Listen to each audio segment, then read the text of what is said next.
We still do 7 NUFC Matters shows for free a week. But if you want to support the channel, there are a few ways of doing it. Hit the like button on each live broadcast or video. This helps the channel grow. Hit the subscribe button and select the all notifications option. Hit the thanks button to buy a super sticker. You can do this on the live chat too. You can also join our Patreon page or buy us a coffee at the link in all of our video descriptions below. We are also looking for sponsors. If you want our latest advertising rates and how you can get involved, then email John at nufcmatters1892@gmail.com. Thanks for watching.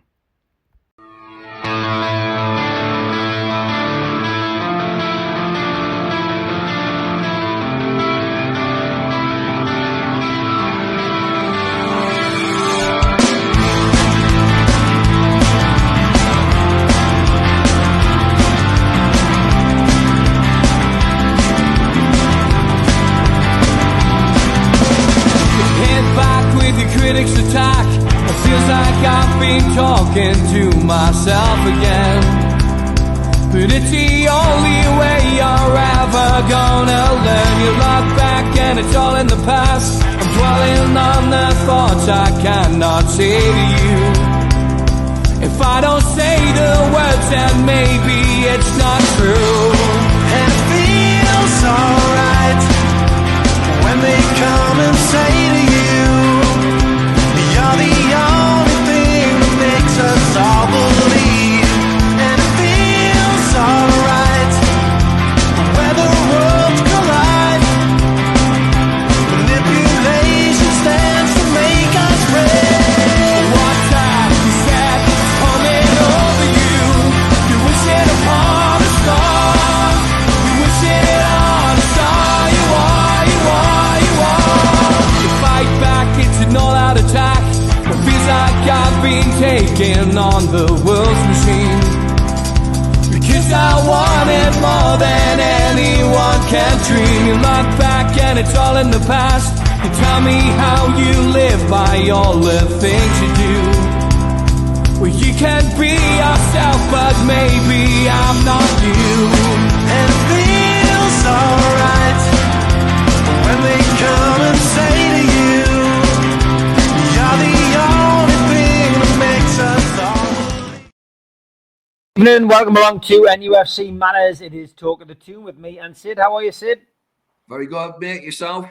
All good, mate. Pre-recorded show today. Pre-recording this on Monday. But let's look back at the weekend's results. And Newcastle took on Nottingham Forest. High flyers themselves this season, chasing Champions League football.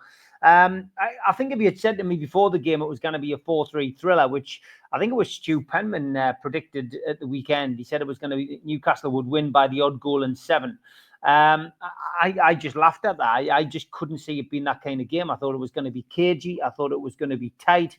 I had Newcastle to win by the odd goal in 3. I thought a 2-1 win was about right. And I genuinely, I've got to be honest, when I got towards the ground, having gone through what everybody else did on Saturday night, was the rumours that Tonali could be injured. I was dreading what on earth was going to happen.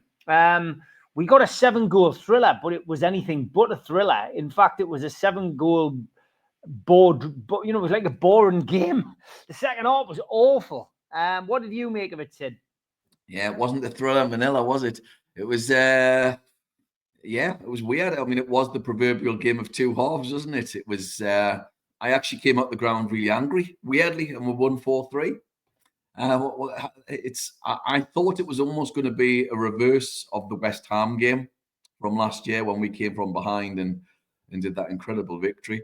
It was just so strange. I mean, I went in there with trepidation. I predicted 2-2 on last week's show. Then when I saw Tonali was out, who for me is our best player in my opinion, I was worried, especially when I saw the midfield and Willock had played really poorly the week before. Miley was all right, but they stepped up to the game, to be fair to them. I thought they played really, really well. It was just so imbalanced as a game. And and it was a microcosm of the season, all in one game, wasn't it? You know, and I've heard that phrase used off one of the journalists online, and I thought it was absolutely spot on. Proper microcosm of our whole season. You know, we can look thrilling and exciting, and we've got all these brilliant attacking options, and yet other times we just, you know, we collapse like a pack of cards, you know, and that's, I honestly believe if the game had lasted 5 more minutes, they would have at least got an equaliser. And Stephen, who I sit next to, was we were guesstimating how long was going to be for the extra time, and I predicted 8 minutes because it's always at least 6, and he said 6, and when 3 went up, I was in a state of shock because we'd already had 2 sets of substitutes went on, and they had a couple as well, so that normally already constitutes sort of 2 minutes worth of time. At the bare minimum, normally 3, and then you've got like stoppages, and there was little bits of stoppages in the second half as well. So I couldn't understand, because they scored and stuff, and I couldn't understand how it was 3, but I was delighted. It was just such a strange game because we had an 11-minute spell where we were just sensational and just battered them. But then, as I say, second half, we were appalling. We were so bad, it was unbelievable. It was, I would say our second half last week was on a par with the Man City performance. But the first half was sensational. We were unlucky to concede in the first half. We were by far the better team in the first half. I mean, they had 1 shot and scored, and it was a ridiculous goal. I mean, the throw into Jacob Murphy when he was not in a great position was stupid. Murphy giving the ball away was daft, and then Nick Pope, he might as well have been on the touchline when the lad had a shot. He was so far out of position. It was one of them dives. It was like Peter Shilton in the 1990 World Cup when the ball's hit the back of the net and then he decides to dive. It was just stupid. It was really, really bad. I thought Pope had a terrible game, if I'm being perfectly honest, and I didn't understand why he was selected. I didn't understand that. That made no sense to me at all. So that was also a bit of a concern at the beginning of the game. Going back to the beginning, I didn't understand his selection. I thought it was pretty poor, bearing in mind Dubravka's just been given a year contract. There you go, there's a year contract. By the way, you dropped. They say, oh, that's weird. So yeah, I thought that was a poor decision, but you know, I'm not the man who makes the choices. But there were some stellar performances as well in the game. I thought Lewis Hall played really, really well throughout the game. Was probably the man of the match. However, going to the pub, and this is how weird things are, because me and the lads, when we go to the pub, we always have a conflict in terms of our opinions, and mine is often very different to one of the guys called Brian's Lush, and we always have a discussion, and we never agree.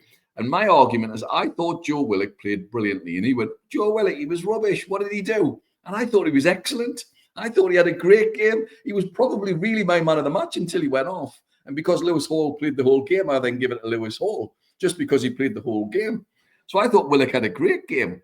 I thought Miley was pretty decent. Had a very good first half, but then he dropped off in the second half, which he's tending to do at the minute. But he's only a young kid, but he was very impressive. His touch is brilliant, by the way. And he looks a teeny bit faster than he had been, which is always something that I always try and look out for. So there were some good performances. You know, Isak didn't really play very well, but scored twice. So, I mean, can I just talk about a couple of the goals? I was delighted Murphy scored, by the way, because I thought he showed a lot. He showed a lot in terms of the fact that he gave away the first goal, albeit somebody should have closed down the attacker, and then Nick Pope should have saved it, but that's by the by.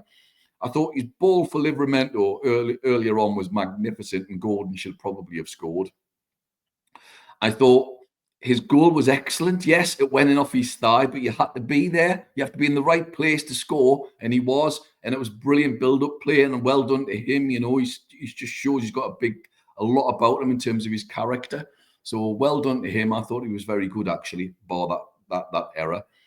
But yeah, I just want to talk about the penalty because it was interesting, because when I saw it, it didn't look like a penalty to me. I thought, well, didn't look that far away, and you've got to, for me, And I know others may disagree, but you got to use your arms to get up in the air. And but he's on hindsight, when I watched it on the video, his arm was way out, much more than from where I saw it. But the penalty was terrible. But Matt Sells played like Matt Sells of Newcastle. He was awful. I mean, he literally palmed it into the back of the net and then ended up in a crumpled heap in the back of the net. And I don't know what was louder, the cheer for the goal or the laughter. You know, it was so loud. People, I mean, we were roaring, laughing because it was such a bad penalty. I don't want to see him do that again. I'm happy for him to do that if we're 4 or 5 up. Absolutely, do a Panenka. But please don't do it when, you know, the game's on the knife edge. And certainly don't do it in a League Cup final. Yeah, I mean, yeah, Isaac said, I don't think he played that well, but he scored 2 goals. I thought Gordon was anonymous second half, but had a really good first half. But the second half was really, really worrying. I mean, we went in 4-1, which seemed mad. It was that spurt of goals. It just was crazy, but lovely. It was for a moment you thought it was going to be like the Spurs game. And then the second half, we just came out so lackluster, didn't want it. The defence was awful at that point. I thought the 2 centre-halves had a terrible second half. And for me, they cannot be starting next year as regulars. They just can't be.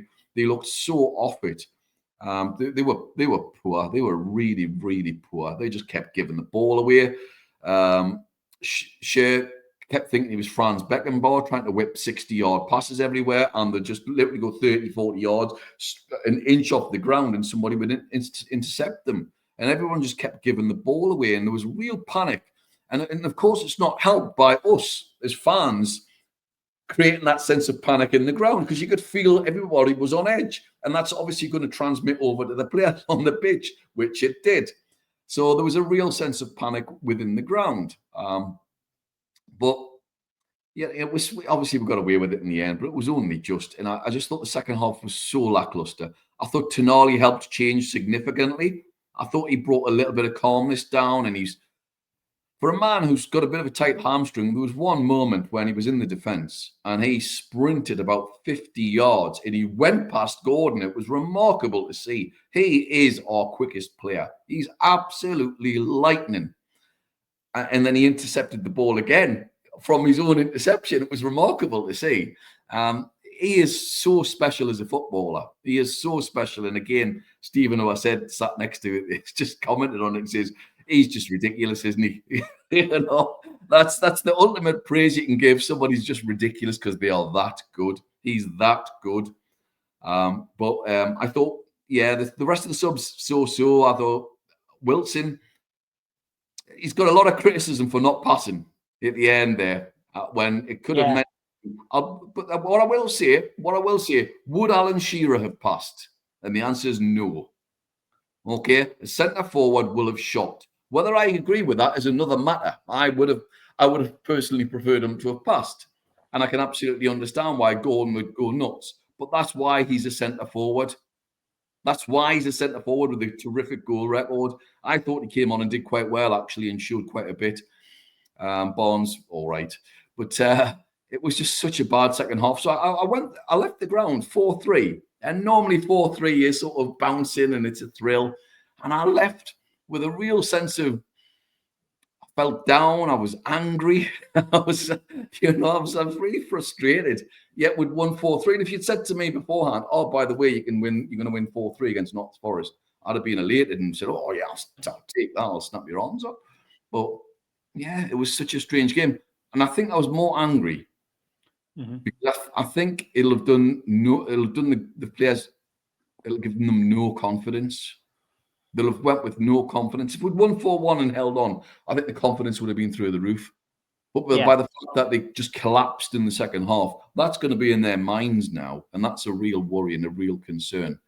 And the quicker Botman can come back, the better, as far as I'm concerned, because that defense is a real concern. It's a real concern. What do you put it down to?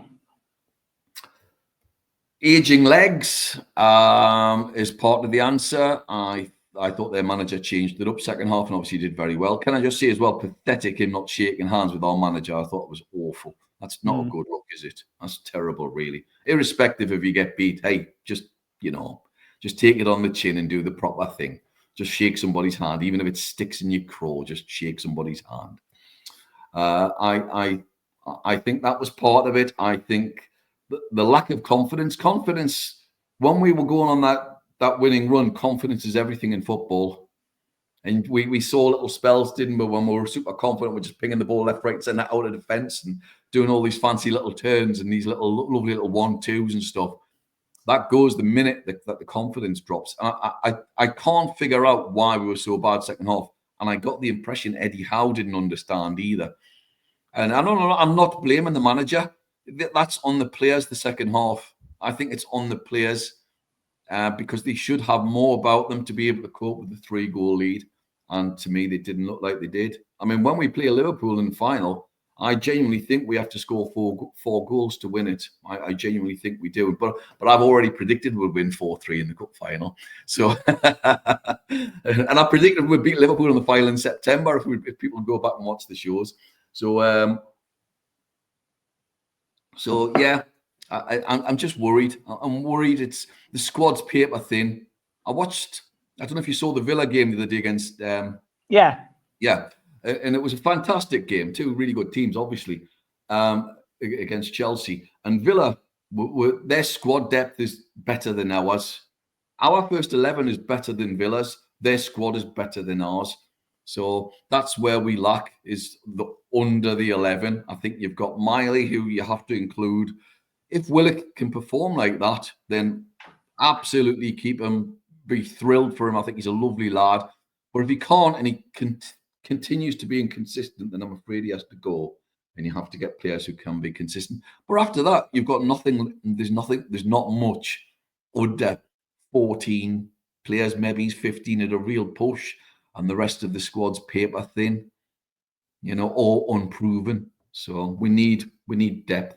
But everybody knows that. You touched on the situation with the goalkeepers. I mean, we predicted on this show pretty much all week last week that Nick Pope would probably be back in goal. Yep. And our reasoning behind that was, as soon as Dubravka signed that contract, we felt that was what Newcastle were hanging on for. And I always feel as if Nick Pope is certainly, Eddie's number one choice. It was a weird one.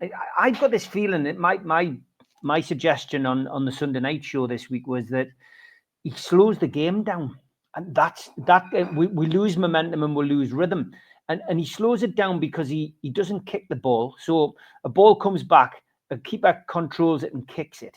Now, what he tends to do is he's always looking for the short ball, and when he's got the chance of kicking the ball out of his hands, he rolls it. Now, I know some people say, well, we had a degree of success when he was doing that back in the day, when he first came to the club. But it seems to slow Newcastle United down. And then on top of that, it's the nervousness of the crowd. I don't know whether the players, we can't speak for the players. I don't know whether the players are nervous, but it gets the crowd on edge. And that's another thing. So I really didn't understand why he played Nick Pope. I really didn't. No, he wouldn't have got in for me.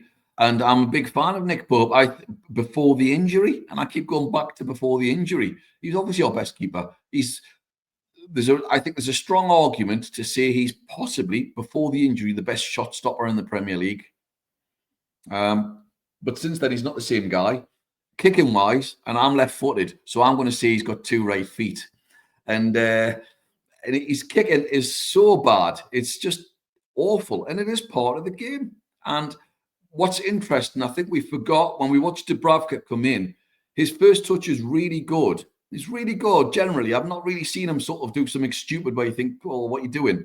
He's just literally able to ping it around, dink it over players. Yes, he's going to mess up every now and again because every player does. But he's generally very, very good with his feet. Is he as good a shot stopper? Obviously not. But he offers a lot more because, as you say, the back four look a lot more confident. And he's able, the ball will come to him and he just bang, he's knocked it out straight away. And he's not dithering around. Because Nick Pope almost cost us a goal yesterday with that stupid kick. And someone goes, yes, he gave the ball away. And go, hold on. People are slaughtering Jacob Murphy for giving the ball away because it conceded a goal. So how's that any different to the Nick Pope one where it almost cost us a goal? It's not. you know. So we shouldn't be having that. We shouldn't be tolerating any of that, and it's unacceptable, you know. And his kicking is not going to get better. He's in his mid-30s. He's suddenly not going to turn into Maradona. So his touch is not going to get any better. So unfortunately, for me, he will be gone in the summer. You know, and if it looks like Trafford's the keeper coming in, unless Chelsea go in and splash down God knows what, as they tend to do. Happy with Trafford? Yeah, absolutely. People forget, you know, Shea Given, remember, had a record of so many games without conceding before he came to Newcastle as well, didn't he? You know, in a lower division and all that sort of stuff. So, yeah, the lad looks like he's a proven keeper. He looked fantastic with his feet. Having gone specifically to watch him recently, he's really confident. All the other players really rate him. I'm sorry, but 24 clean sheets in a season, that's mega impressive. Irrespective of how good your defense is, you still have to pull off some saves. So that's really, really impressive. And people might go, oh, it's not the Premier League, but I don't think it's a huge difference, to be perfectly honest, with regards to being a goalkeeper. So he looks fab. And saving 2 penalties against the Sunderland lot is always going to go down well in my books. And he really riled their fans up, which was hilarious. He looks a proper keeper. And again, I think when I watched one of your shows where one of the lads was talking about him in the under-20s World Cup or whatever it was, or the 21s when they won it, and he did the penalty save, and Palmer was raving about him. And I think he's good friends with Gordon as well. So you've got all of that going on, and it's adding to that sort of that group of younger players. But also, if we get someone like Trafford or of that ability, then the spine of the club will be sensational, because you'll have him, you'll have a new centre half, I would imagine, with pace in the summer, or Botman. You got Tonali. You could argue further forward, you got Bruno, and then you got Isak. That is some spine. And you build a team based on the spine. Obviously, you build it from the back, but the spine of the team is sensational. So, yeah, that would be really something, in my opinion, anyway. So I'd be quite excited to have him. We have to have a new goalkeeper. I think it's clear as day. And we've got far too many goalkeepers. So at least 2 of them have to go, maybe 3. So, and keep Ruddy as it looks like Ruddy's training to be a coach, doesn't it? So absolutely keep him as a coach. Yeah. So no problem with him at all. Crowd at the weekend, again, you know, bit flat at times. So I know it was a bit livelier than some, but not as lively as others. I disagree. I thought they were really good in the first half. I thought the first half was excellent. The crowd were terrific. I just thought the second half, that anxiety really fed into the players, and there were times when you could hear people go, "Oh man, what are you doing? What are you doing, man?" And they were berating some of the players. I remember Tonali cutting inside, and he just had to pass the ball, and he tried to beat about 6 players and give the ball away, and then they went up the other end, didn't score. But I think it was the anxiety of the crowd got to them, and it also became really flat in the second half because of the break, which is natural when you're 4-1 up. It's like, all right, we'll win the game now, but clearly we hadn't. And as I say, the anxiety then really got to the players, and the sigh of relief at the end of the match was just incredible. You know, throughout the ground, it was it was really loud. Rather than a sense of cheering, we won the game. It was more a sense of relief. So I didn't think the crowd was bad, considering it was a stupid 2:00 kickoff and 1:45 next week, which is even worse. But yeah, crazy, really, isn't it? Crazy these kickoff times with TV, but that's just the way it is, unfortunately. Harvey Barnes as well. I mean, you know, he should be somebody that comes on and changes the game for the better, but very, very little impact on the game, which is worrying for me. I would have had a Sula on. If Murphy was going up and I thought he had a good game, bother error, I would have had a Sula on and let him do something, do a bit of magic. He's got blistering pace, whereas Barnes is quick, but he's not lightning, is he? Whereas Asula looks blisteringly quick, and he's strong as well. And, you know, obviously Barnes has got a good shot on him, but he offered nothing when he came on. He didn't do very much. He did a little bit, but nothing really. Wilson was much better. For me, I think he'd be gone in the summer. I think he needs first team football. It's a buy that I didn't quite understand. And for me, it's a buy that's not really worked out. Although if he scores the winner against Liverpool in the cup final, I'll be thrilled, and he'll go down in folklore. but it's not, for me, it's not really worked out. On the plus side, his goal ratio is really good for Newcastle per minutes. So I think we'll get our money back. I think somebody will take a punt on Harvey Barnes. I think we'll get our money back. And he'll have been at the club for, tell me I'm wrong, is it 2 years? He'll have been at the coming club. up that, yeah. So if we paid about 40 million, I think it was 38. So we'll have at least 16 million off the books then at that point. So we get a little bit of money back as well. In fact, he's been injured so long that we will forget how long he's actually been at the club. That's half the problem. He's been unlucky. Okay, we are halfway through the show. It is time for our musical interlude, but first, the ads. A big thanks to all our sponsors, Skips and Bins. Say hello to low-cost waste disposal with pay-as-you-go and contract waste management. Find them at their website, skipsandbins.com. Contact them, www.skipsandbins.com/contact. A big thanks to Mr. Vicky's Sauces, handmade in Cumbria. You can find them at their website, mrvickies.co.uk, email info@mrvickies.co.uk, or telephone 01768 210 102. A big thanks to our fanzine sponsor, United Group Travel. 2 crew, driver and courier, local family company, 3-star plus quality hotels and no interchanges. All excursions included. Find them at their website, www.unitedgrouptravel.com. Email them at beverly.ugtl@gmail.com.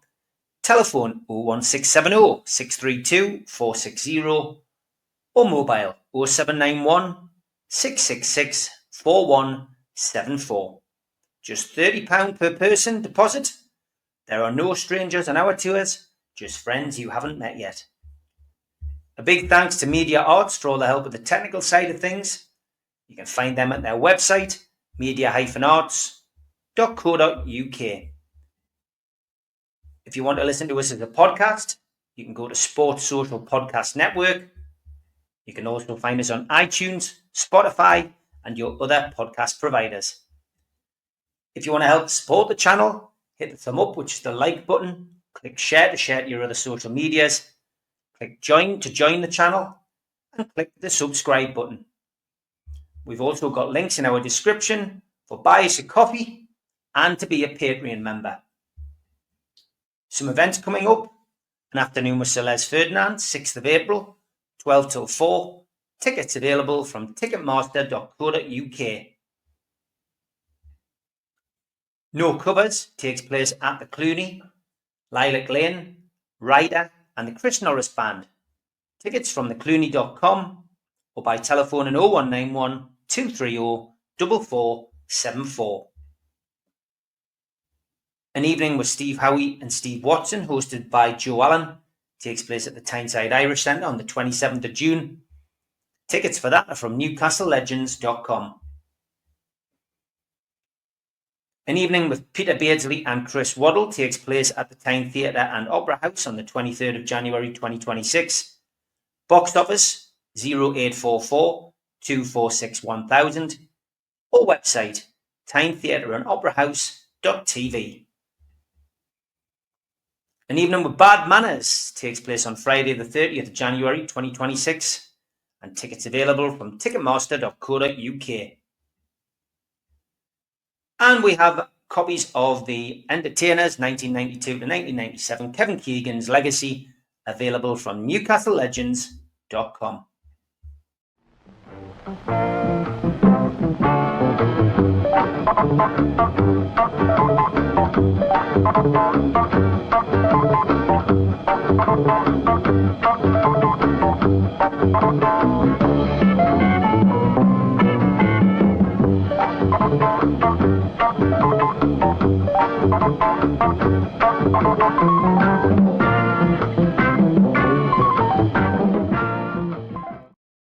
And it's welcome to Rob for the Rock and Rob album review. How are you, mate?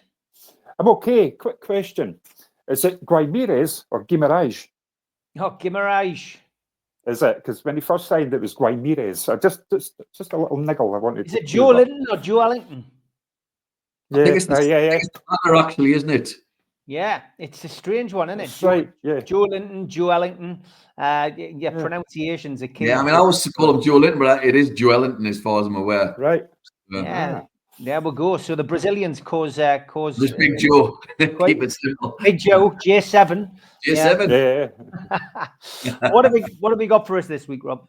Well, today I'm just going to run through a list of some bands firstly, and then I'll get into, because it's my favourite band of all time. So you've got the Jam, the Specials, Dire Straits, U2, R.E.M., Bon Jovi, Psychedelic Furs. These bands have all opened for Squeeze.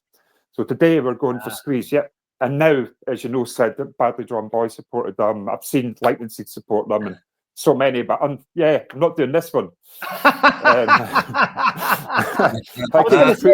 was going to say, I like how you put that in there. Sorry. Classic. Okay, so you're doing Squeeze today. Fantastic. Yeah, that's a squiggly man on the front cover. Squeeze, their album covers and single covers are shockingly bad. So yeah, this is Deptford Squeeze, 1974 formed.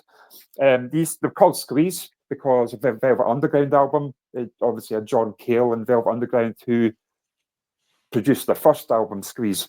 They were going to be called Captain Trundle's Sky Company before that, and then there's another band name before that, which I won't repeat on here. So I'll try not to go on too much about this. But the first album is all about bondage, sex, stuff like that. They was told to write that sort of stuff at the punk era, and Chris Stafford says, I'm not long been born, so going another direction. So it almost would take me a years. This is when Glenn Tilbrook started experimenting more with keyboards and synths at this time. Really good song. It's quite Eastern sounding. I've come across the desert to beat you with my smile. My camel looks so tired it's hardly with my while. Again, the lyrics of Squeeze are unbelievable. Short stories. It's a good song.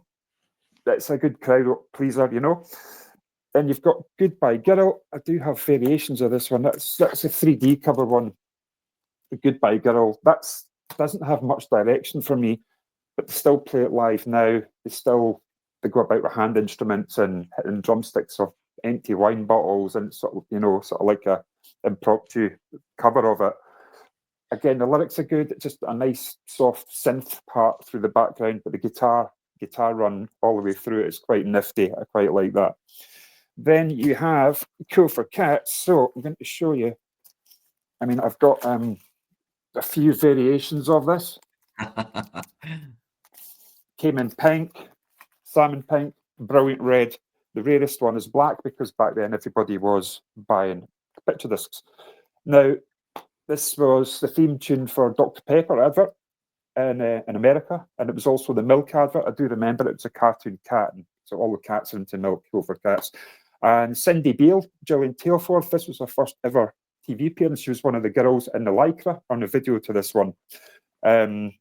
This song got to #1 in Israel. It's a song the one that Chris Stafford sung that was a single.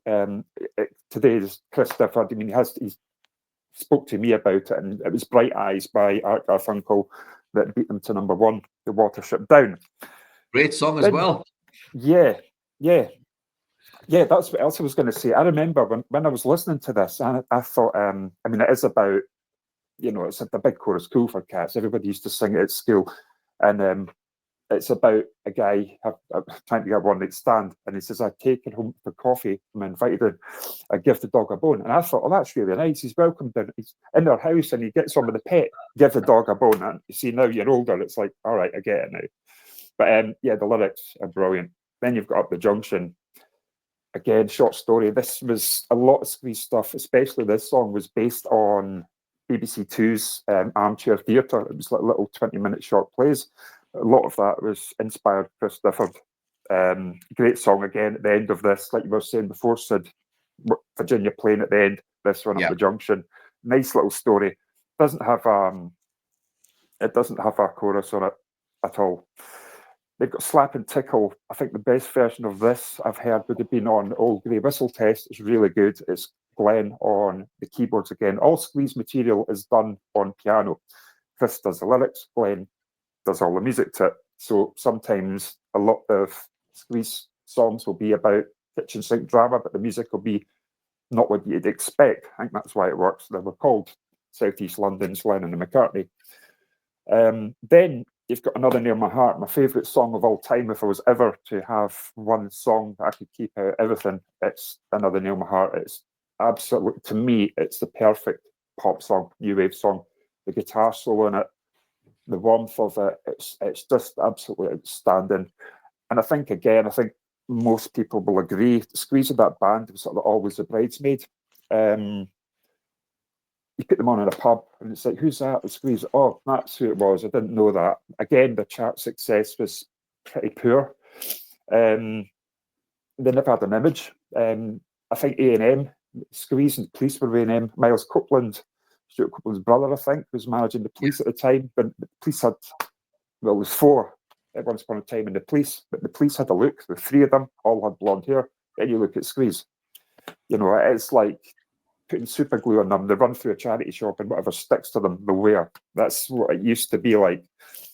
Then you've got Pulling Muscles from a Shell, not Michelle, about British holidays, deck chairs. Really, it's the guitar solo on this, but it's only one note. But Glenn now, when he plays it, he goes more into a solo. Glenn left Squeeze for a while. Well, tell a lie, Christopher left, abandoned during the Play album 1990. Went into rehab, so Glenn started his own band, the Fluffers, which are fully now Squeeze, but it's the Fluffers, but with Chris Difford now. So yeah, it's a good song. It's okay. Then you've got Is That Love. Again, you left my ring by the soap. Now is that love? You've cleaned me out. You could say broke. Now is that love? Brilliant song. Again, brilliant. It's just top drawer. You got Tempted. This was written on a beater mat from Blackheath Village to Heathrow Airport, Chris Difford. Originally sung by Glenn Tilbrook, the original one, but obviously he had Paul Carrick on it, on this one. Beautiful voice. Glenn sings one verse on it. Backing vocals on this are by Elvis Costello and Paul Young. Brilliant. I mean, Elvis Costello produced, it was East Side Story that ended up being a play at the West End of the Lyceum. The songs from that album, Tempted by the Foot of Another, it's brilliant. Again, short stories, the warmth of it, the depth of it. Paul Carrick, you'll know him from, Mike and Mechanics, really, and Ace, the song How Long. Then you've got Black Coffee in Bed. Don't like this song at all, but they always play it live. The video is absolutely horrific. It's like something from Sesame Street. Glenn Tilbrook, it looks like Nigel Havers, and it's a big side flick, and it's just really, really awkward. Again, they never had an image, and I think that's what got them stuck. I don't like that at all. Annie, Get Your Gun.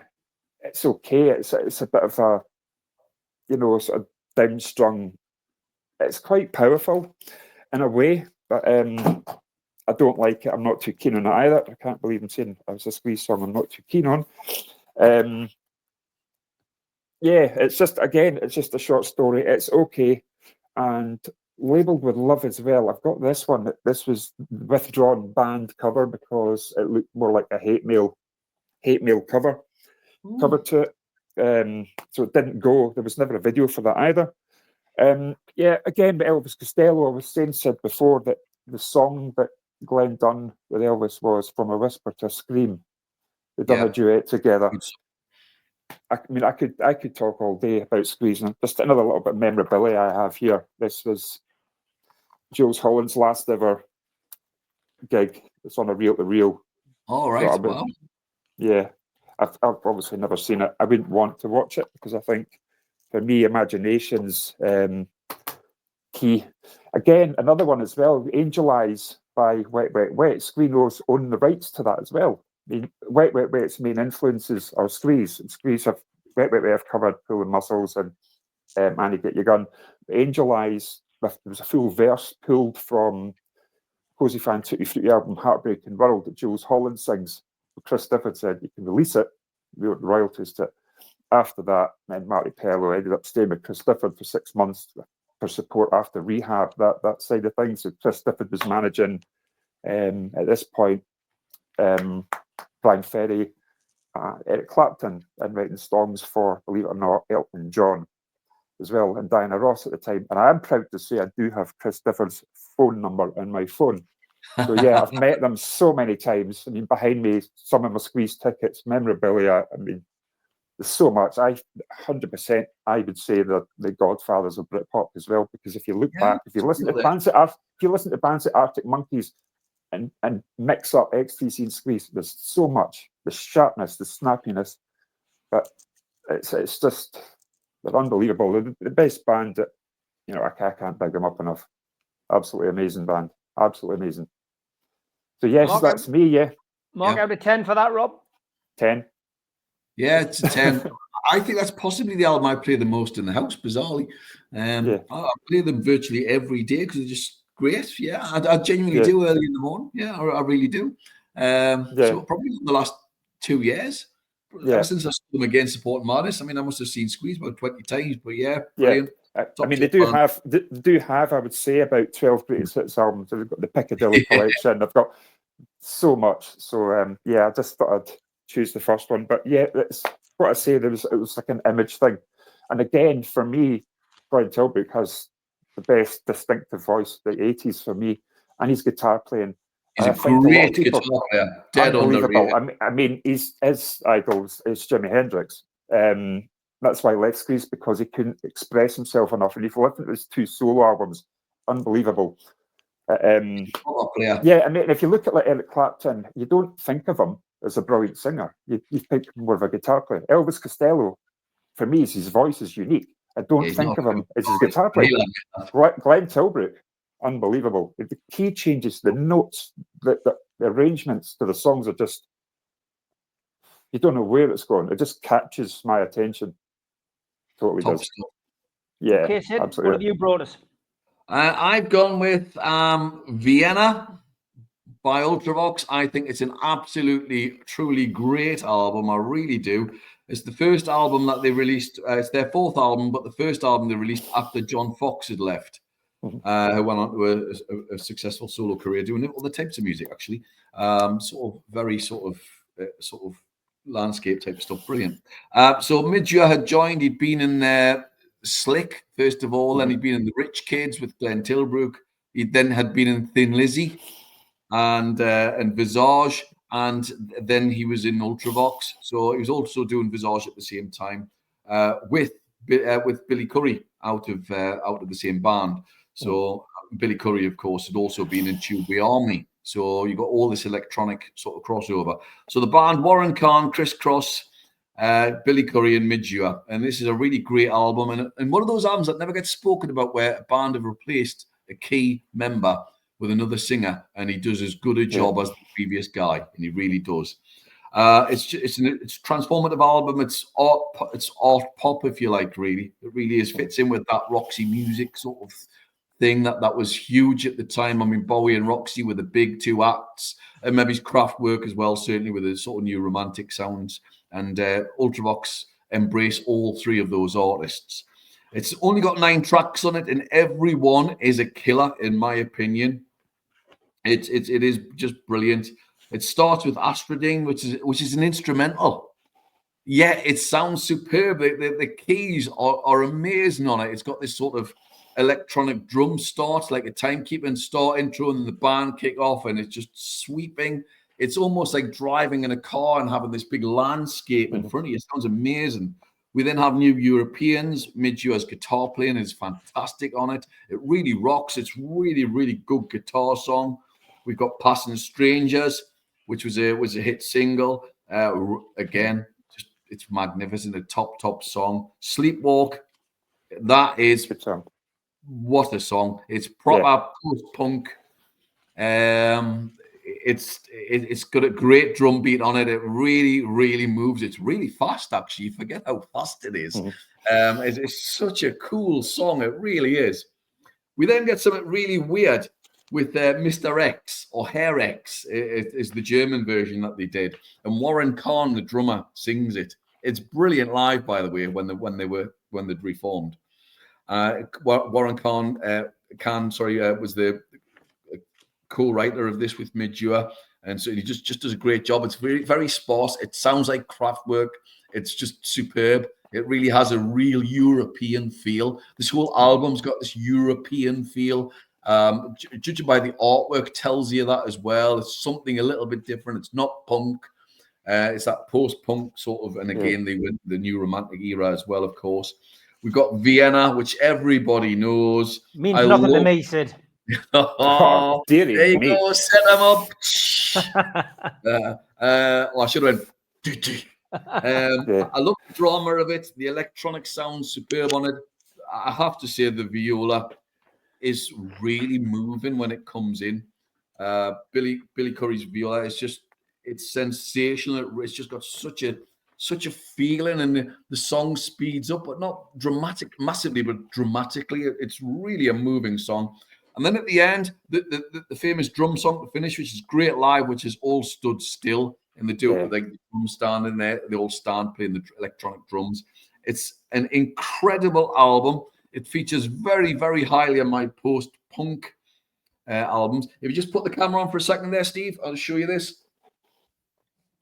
And so, I don't know if you can see it. Yeah, bear with us. Yeah, no worries, man. There we go. So that's the I don't know. It's Chris Cross's platinum disc. All right. For it. Now, Chris Cross sadly passed away in the last year, but he wrote into his will that he was going to sell all of his gear and most of the stuff that his wife didn't need, like the discs and stuff, and it all went to a kids' music charity, which I just thought was fantastic. So I bought this. So I was contributing to a charity, and it was something for myself. So I felt really quite pleased with myself for that. And well done to him. You know, obviously was a great guy. What a great guy. So well done. You know, clearly terribly sad that he's gone, but you know, very considerate, I thought, at the end there. I've gone with a film that fits perfectly with Vienna and that European feel, and I've gone with The Third Man. Film noir, came out in the 50s. Carol Reed is directing it, and of course, it's set in Vienna. Famously starring Orson Welles as a character, not a very nice character, actually. Is it Harry Lime? And he's basically, Harry Lime's faked his own death, and he's a spy. It's basically a spy trial. I'll not tell you the whole story. Just go and watch it. It's very dark. The camera work is sensational. It fits in with that film noir. So there's lots of dark lighting. For example, one of the key things that they did is they poured loads of water on the ground. You have black and white, set in black and white, but they put lights onto the water, and it creates this beautiful image on the ground. And so the camera work looks sensational. Very, very clever, actually. It's beautifully, great film, great stellar cast. I mean, some top actors there, you know, your Trevor Howard and that, you know, and obviously Orson Welles, written by Graham Greene, of course. So it's a superb story. It's also got romance in it, but it's also very dark. But just as famous is the music by Anton Karas, who's a zither player. So he plays the zither. I can barely say that there. And go and listen to the tune, because you'll know the song. As soon as you hear it, you'll go, right, that's it. Yeah. It's a top song, a great film, a really well acted, of course. Orson Welles was always brilliant. And it's just a great story, fabulous story. And it's a superb film. So there we go, The Third Man. And going back to my top 10 post-punk albums, I've given you away that Vienna's in there. There's I think there's 3 of us, so there's about 27 different choices. There's some of the choices that we've got on there, like Tubeway Army and Public Image and stuff. So it was interesting to see what we had as number 1. So yeah. Okay, because I didn't give my album review last week, I'll quickly whiz through this. First up, I've listened to a complete cross-section over the last couple of weeks, fellas. First of all, Taylor Swift. Yeah, good. Unbelievable. My Tears Ricochet, Betty and the Lake stood out on this album. I'm not a Taylor Swift fan. I don't think I ever will be, lads, to be perfectly honest. But I gave it a go because the whole point of doing this album challenge is to test myself. I had to listen to this. People Watching by Sam Fender, his latest album. I really like it. He's experimental in this, which is what I loved about it. I thought People Watching, the title track's fantastic. Crumbling Empire is very, very good. TV Dinner is really good. and Remember My Name. Well, he's finally got himself a Geordie anthem. I think when you listen, Remember My Name, it's one of those that will probably hit home with a lot of people when they listen to the lyrics. But yeah, he's always got a message that he is writing. The Gaslight Anthem. Never even heard of this band. Springsteen, big fan of them, isn't he? The 59 Sound is the album. Miles Davis and the Cool, The Patient, Ferris Wheel and Casanova Baby. Some interesting stuff on there. You can see why Springsteen likes them. There's no doubt about it. But yeah, I would I listen to that again? Would it be something that I would dip in and out of? I'm not 100% sure. I think I'll just leave that. I'll leave that to Bruce. Again, out of my comfort zone. This Lord, Pure Heroin, Royals. I think everybody will know that if they listen to the charts. You know that chart, and it was quite a commercial track. 400 Lux and Buzzcut Season are very good. It reminded me of a soundtrack of a gangster thing, and I can't remember what it is. But it wasn't bad. It wasn't a bad album. I might go back to that. I'd never listened to this OMD album, and to be honest, I'm not sure why I hadn't listened to it. Architecture and Morality, very good. Joan of Arc's on there. Souvenirs on there. She's Leaving. When I posted that one on my social media, a lot of people couldn't believe that I hadn't actually listened to it. But yeah, not a bad album at all. Richard Ashcroft, Alone with Everybody. Anyone who liked The Verve would have probably gone on and got this. I liked The Verve, but I didn't go straight across to Ashcroft.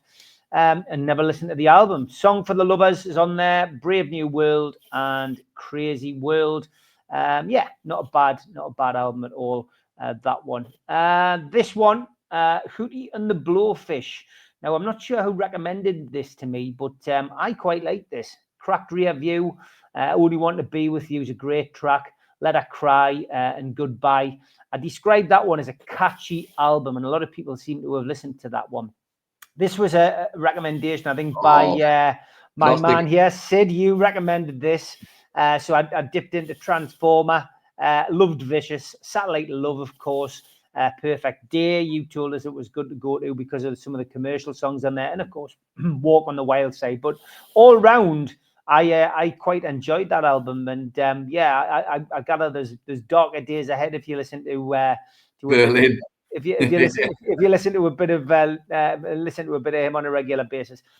I'd never listened to the In Spiral Carpets either. And bearing in mind, I went to see them live last year. I'll definitely listen to this again because I like the Carpets. Monochrome, Spitfire, and Let You Down. I love Let You Down. It's great. And I heard that instead of hearing it like on here for the first time, I listened to it live for the first time. Let You Down, absolutely brilliant track. And this one was an early suggestion last week. Jack White, Blunderbuss. Davy Craig recommended this. It's got some canny tunes on it. It's a heavy album. 16 Saltines, Love Interruption, and Blunderbuss, probably the standouts. But yeah, quite heavy going. That is probably the best way to describe it. And Nick Cave and the Bad Seeds. Brilliant album. Murder Ballads. And I think this was another one of your recommendations, lads. I think you recommended this. It was a belter. I loved Stagger Lee, Where the Wild Roses Grow, and Death Is Not the End was the best track on that album. And I think when I put that out there, a lot of people went, "Oh my God, I haven't listened to that for ages. I'm gonna have to go and listen to that." Absolutely brilliant. But that is my album reviews over the course of the last couple of weeks. As I say, I missed the last week's, but fantastic, great. And if anyone's got any suggestions for Rob to review an album, stick it in the chat, or any for me to listen to. I've got to have not listened to them at all. So, it's okay if I've listened to one or two songs, but, not listen to an album in its entirety. That is the focus for me. So, Rob, thanks for joining us, mate. Look forward to seeing you again next week. Thank you. Bye-bye. Take care, man. Look after yourself. Okay, just enough time to look ahead to Newcastle United trip to Anfield on Wednesday night. My God, if we were, if it had stayed 4-1 and we were looking at it from that perspective, we would be looking at this in a completely different light after Yes, absolutely. dispatching Nottingham Forest by 4-1. But after that game and that second half performance, I guess we're all looking at this going, oh my God, what on earth is in store? How are you feeling about the trip to Anfield on Wednesday night, especially after seeing them beat Manchester City by 2-0? Not bad, because I think Isak just gets the better of Van Dijk all the time. So I think there'll be goals in it. Absolutely goals. I think it'll be end to end, like the home game. So I think there'll definitely be goals in it. I think with both teams will score, and I think it'll be quite an exciting game to watch. I don't think we'll win, but it'll be exciting. And I'm going to go for a 3-2 loss. Goals galore. Then 3-2 defeat is what Sid's gone for. For me, I'll be happy with anything. I'll be happy with a draw. To be honest, I'm dancing around the house if we get a draw. I can't say anything but a Newcastle defeat on this one. I think Newcastle will lose. I think it'll be 3-2, 3-1. Yeah, I'm going to go for 3-1. Joe Gomez and Conor Bradley miss out for Liverpool. As for Newcastle, you will know by now who's likely to play and who's not likely to play. It'll be interesting to see whether. It'll be interesting if Tonali comes in, won't it? It would be interesting to see whether Tonali comes in and whether Botman is risked or whether he's kept for the weekend against Brighton. Chris Kavanagh is the referee. It's his fourth game of the season for us. We won 2-1 at Wolves, 2-0 Carabao Cup home win against Chelsea, and a 2-1 defeat against Fulham. So it is. Would you risk Tonali, Steve? Because I would probably be play KG and not play him just because of the final, and therefore not, being up against him. What I would do is play all of our young players who are available, and those players who aren't likely to play in the final, and I would kick Van Dijk and Salah the length and breadth of Anfield. That's what, if I was manager of Felon again and it was Felon against Liverpool, my job would be to wipe out Salah and Van Dijk in 90 minutes. Don't make it only just for a couple of weeks, so a little after the cup. Just for a couple of weeks, yeah, not severely injured, just a little niggle here and a little niggle there, but make sure they know they've been in a game anyway. Salah's magnificent. He is. I mean, if obviously we're not Liverpool fans, but you have to say what a player he is. He really is top draw. Can I just make one point though? Yep. I looked at Jamie Carragher's top 10 centre forwards in the Premier League history. Where did he put Alan Shearer? 7th.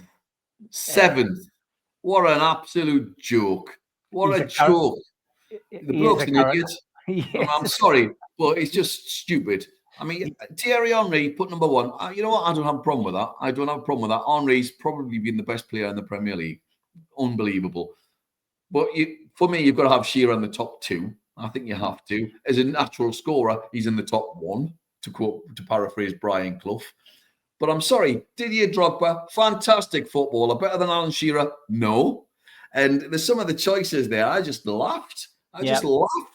Rooney shouldn't be ahead of Alan Shearer. And yeah, great player as he was a better all-round player, but he wasn't an all-round great goal scorer like Shearer as a natural forward. Yes, he banged in loads of goals, but not quite the same. So some of the choices were just laughable, absolutely laughable. 7th, away, man. Sid, the clock's beating us. Great to have you on, mate. Fingers crossed, and Newcastle can pull off a miracle against Liverpool. Quick prediction for the cup game: Newcastle against Brighton. 3-1 to Newcastle. 3-1 to Newcastle. Great stuff. See you next week, Sid. Thanks a lot. Take care, folks. Bye-bye.